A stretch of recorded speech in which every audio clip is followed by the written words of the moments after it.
So let's just dive a little bit deeper into sort of the very specific case of trading against order flow.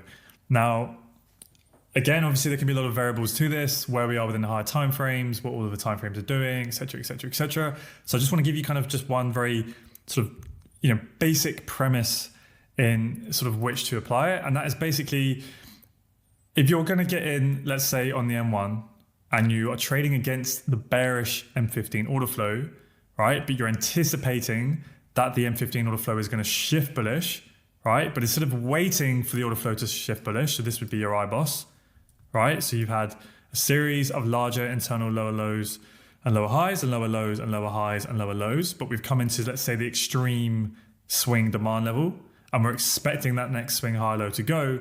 And this is a high probable area to get in long, okay?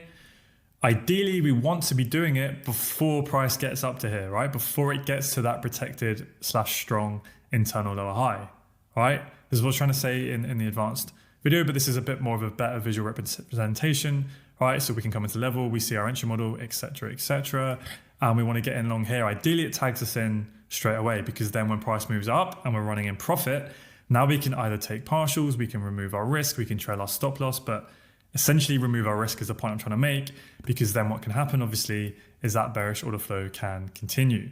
And what I see happening far too often is people get in maybe in good areas, or they see the entry model set up, but maybe like price doesn't pull back and it goes straight up first. Then they draw on this, they go, okay, well, we've had a bullish M15 chock in our extreme M15 zone, or even just an M1 chock, but it's a great level. But then price comes down, right? And then it smashes them out. And the reason why is it's because we've come up and we've mitigated the supply range, bearish order flow has not been broken, and we've gone off. Now, obviously that doesn't have to happen. There can be times in which it works out, but this is just to try and improve your strike rate as much as possible. So if price goes up like this and it doesn't tag you in initially, okay, what are some things you can look for in this instance? So what I mean by that is price has come up and it's come back down, right? So at this point, as it's coming back down, you really want to get long because you have a high conviction this move is going to go. But what can we wait for in this instance if we didn't get tagged in here, right? Because now we don't want to be buying against this, right? So sort of three sort of main things you can wait for, and I've listed them here, 1, 2, 3, sort of in order of, I guess, probability as well, right? So the highest probable one is we just sit on our hands and we wait. And ideally what we wait for is we wait for that bullish IBOS, we wait for the bearish order flow to be disrupted, so then we are buying with the internal structure aligned with the swing structure. That's always going to be the highest probable thing. But obviously sometimes if we're working within a smaller range, we might, there might not be enough room. Sometimes it can go, it can have a little pullback and it can just go and we don't get in, et cetera, right? More confirmation doesn't always mean you're going to get in the trade.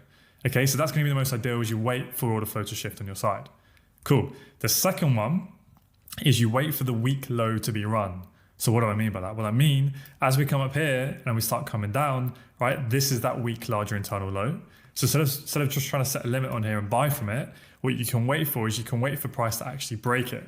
Because sometimes what you'll see is price will break it. It will mitigate some orders deeper in that extreme zone, right? And it will sweep this low and then give us our entry model, right, say on the M1, and then we can get in long, right? We've waited for that low to go. You want to see it get swept first before then trying to trade it. So now you're in long. Now not worst case scenario, but like, let's just imagine it's just a pullback. At least then you can remove your risk. Maybe that internal lower high stays and it continues, but you've got in at the start of that pullback that you're hoping is going to turn into what? Turn into the IBOS, right? So that's your second option. So first option is always going to be the most ideal one, which is you simply just wait for the bullish IBOS, then you buy here with the internal structure. The second option when it's coming back down is you just wait for this weak low to be run. And then once it's broken, right, if you get the next entry model, like, all the other confidence being present, you can get in long here, right? And then at least if, again, like I said, if the larger bearish order flow stays bearish, at least you're basically playing that pullback, you can remove your risk. And then if it comes back down, right, you're fine, you've covered yourself. But it could turn into that movement because that's the movement we're looking for, right? So that's your second option. So that's what I mean, play the pullback with the potential that order flow could switch bullish. That's when you've let that weak run go, that weak low go.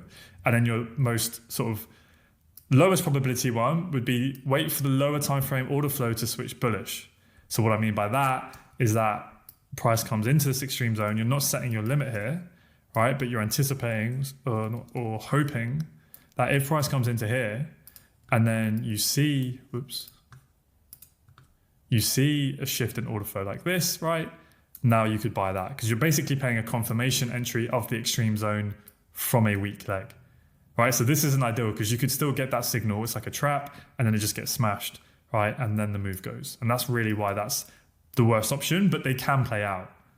Okay, so these are things that are a bit more advanced, but there's some, some scenarios for you to think of. But yeah, they're definitely in order of importance.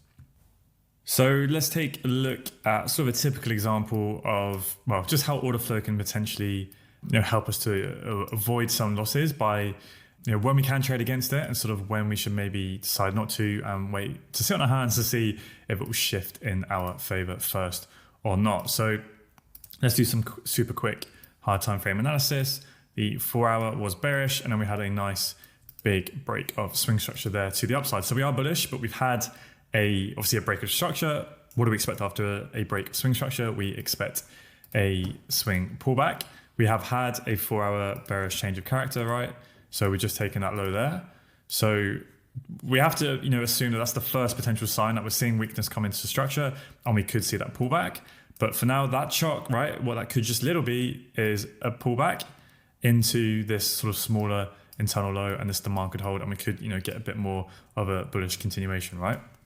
So if we jump down to the M15, let's quickly see what swing structure we are working within. So M15 swing, that would be that last break there. I think we failed to close above that high. Let's have a quick double check. Yeah, so that was a sweep of liquidity, and then we had a bearish break of structure there to the downside. So we know from a M15 swing perspective that the M15 is now bearish. We've had a 4 hour change of character.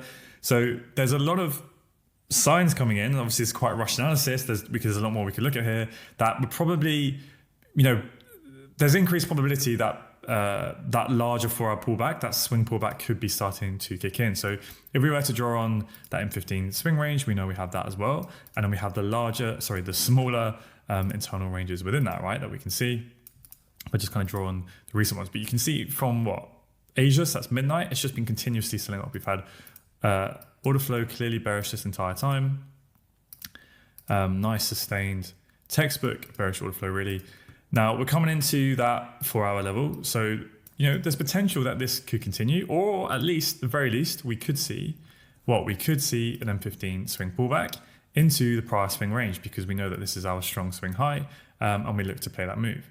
So what would be the most aggressive way, I guess, of trading this once we come into, we've got, let's see, what do we mitigate? Yeah, we've got refined M15 demand within the 4 hour demand zone. So most aggressive way is to jump into an M1 entry. So if you get your M1 entry, what we were saying before, right, is, if this meets your plan, that is, ideally, if you're going to do that, in terms of order flow, you want to be doing it where you can get in before price really pulls into that prior range. Because if you can get in and then price pulls back up, you can remove your risk. Whereas if price pulls back up to it and then is coming down, right, there's been no break of structure, no disruption of that bearish order flow. Now you're trying to trade against that, right? 9 times out of 10, this weak low is going to get smashed and you're just taking unnecessary losses, okay? Cool.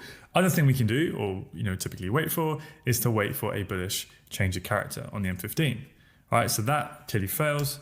And then we get a nice change of character here, right?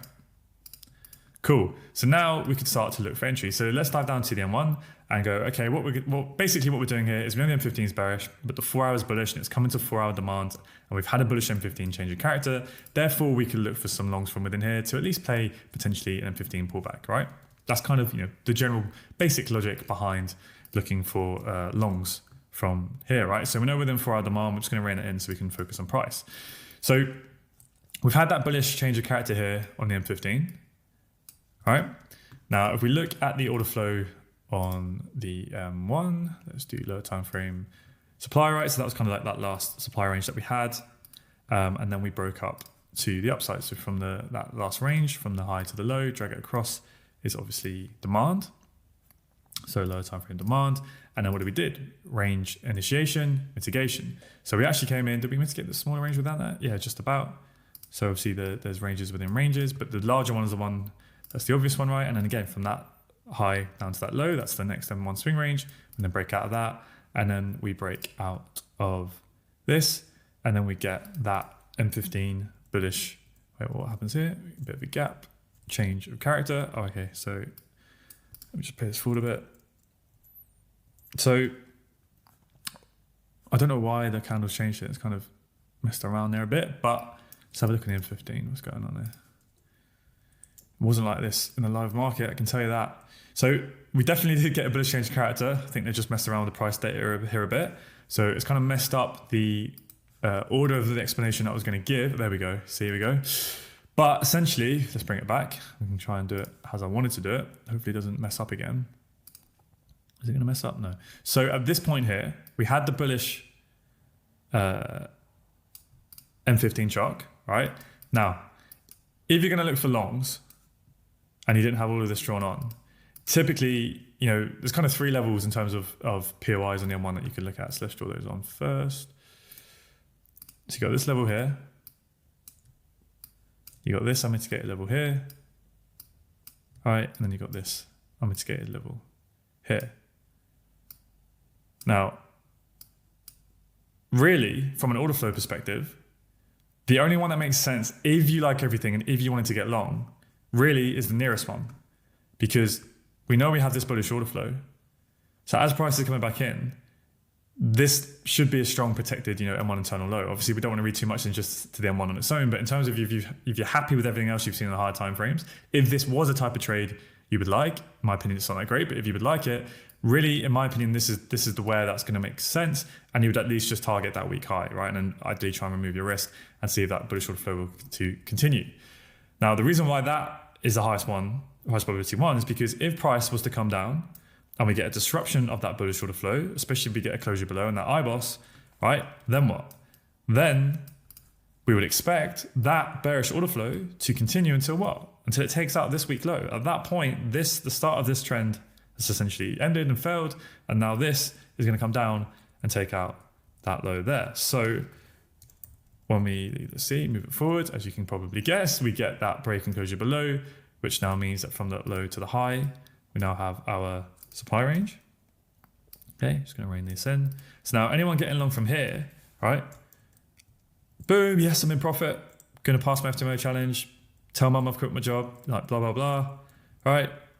Oh, damn, why did I get smashed? I thought, you know, M15 shocking for our demand. Well, it's because order flow is now against you and it is bearish. Obviously, there's more to it with the other confluence and stuff. It's not necessarily the best area in the world to be getting long from, but the point I'm trying to drive home here really is about the order flow. Just going to rein this in, just do it where it broke, right? And then again, it could come into the extreme.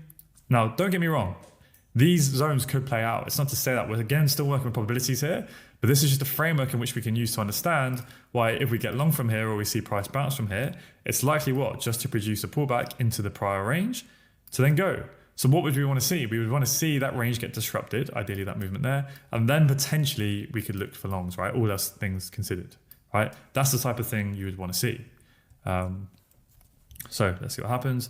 Bit of a bounce again, think it's going to work, it's going to work. Okay, nice reaction. And then I get smashed. Why? Well, because order flow has just continued to be bearish that entire time, right? So that's just some things, you know, you can wait for, especially if, you know, it's just always as simple as prices come into a level. We've got an M15 shock. Okay, now I'm going to get long from these levels, and then now I'm down minus 3R, and I hate this sucks. You know, screw trading.